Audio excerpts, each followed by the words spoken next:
Good morning, everyone. I am Pritzikin Raplagal, and we were assigned to discuss the topic Lesson 3.4, Assessment Development Cycle and Steps in Developing Assessment Tools, together with my partner, Ms. Bella Flor Halasan. So there are three stages in assessment development cycle. The first one is the planning stage. The purpose of planning stage is to design and prepare for the assessment. So, under the planning stage is you will determine who will use the assessment results and how will you use them. The second one is identify the learning targets to be assessed.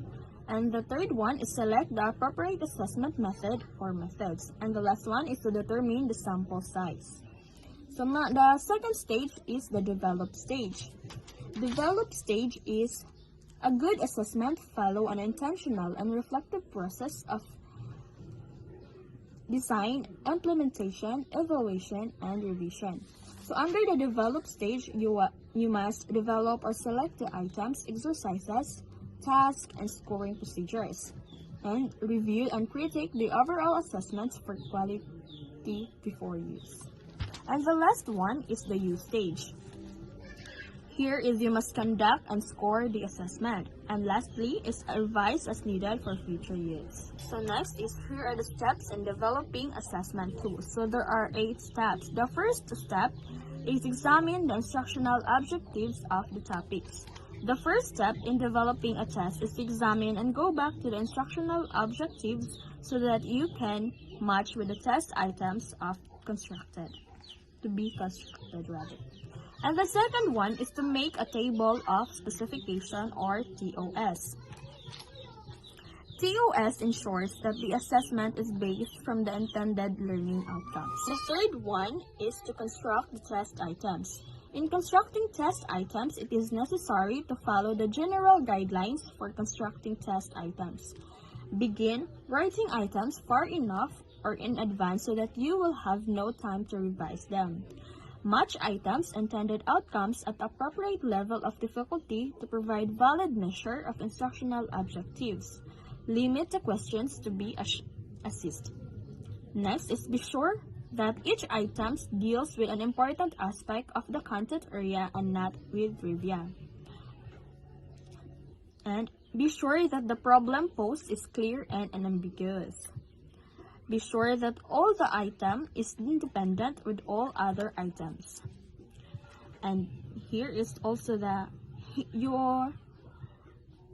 will have a hint to an answer and should not be embedded another item. Be sure that the item has one or the best answer in which experts should agree. Prevent unintended clues to an answer in the statement or question.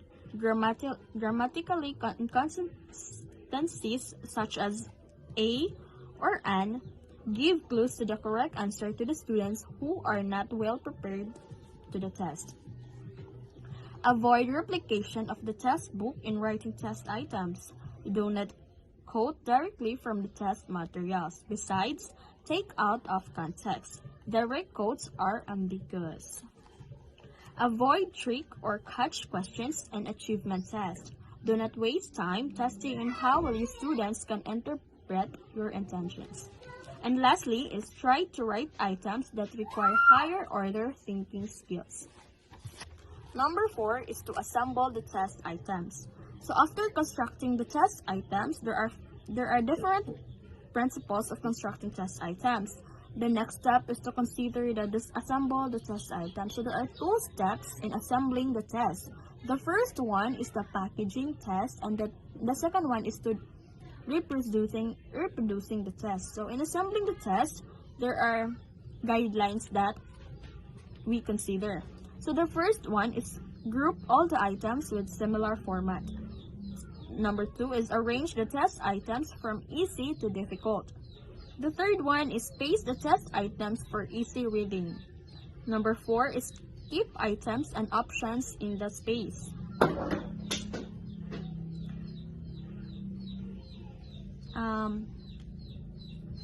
Number 5 is place the illustrations near the description. Number 6 is check the answer key.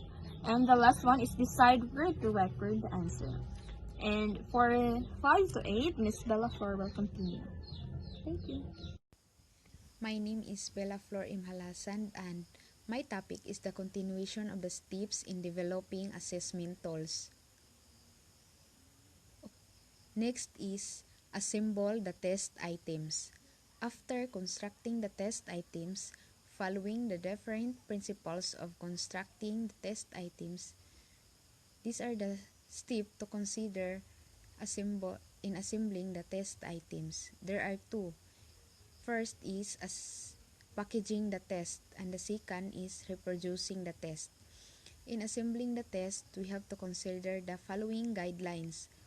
First is group all test items with similar format. For example, when we use multiple choice, so we we can organize in order the students can easily understand. Next is arrange test items from easy to difficult. So when we are creating the test items, we should know that the number one is easy and the next is easier and the last is too difficult. Next is the space the test items for easy reading. So the spacing of the test items should be we have the spacing because they cannot easily read if there's no spacing. Next is keep items and options in the same pages. So in the same pages, these items, the options should be in the same. Next is place the illustrations near the descriptions. So we really have to format our test exam. Illustrations should be organized. Next is check the answer key. So in checking the answer key, we must know the answer, and if we have difficulties in answering, we can find it in Google and another resources. Number 5. Check the assembled test items. Before reproducing the test, it is very important to proofread first the test items for typographical and grammatical errors and make necessary corrections if any. If possible, let others examine the test to validate its content. This can save time during the examination and avoid distractions of the concentration of the students. So, in assembling the test items, we have to carefully check the errors, mistake in grammar, or the styles and spelling in a text before it is shared in order the students can easily and they can't distract in answering. Next is number 6, write directions. Check the test directions for each item format to be sure that it is clear for the students to understand. The test directions should contain the numbers of items to which they apply, how to record their answers, the basis of which they select answer, and the criteria for scoring or the scoring system. So in writing direction, it tells on how to do or in which order to do something. And it is important to read all the direction before beginning the test items or assignment. Next is make the answer key. Be sure to check your answer key so that the correct answers follow a fairly random sequence. So the main aim of releasing the answer key or make the answer key, it is gives rough idea to the students related to the topic. And the last is analyze and improve the test items. Analyzing and improve the test items should be done after checking, scoring, and recording the test. So we have to analyze the test items because it is a useful in discovering the answers of the students. And this is the last. And thanks and God bless.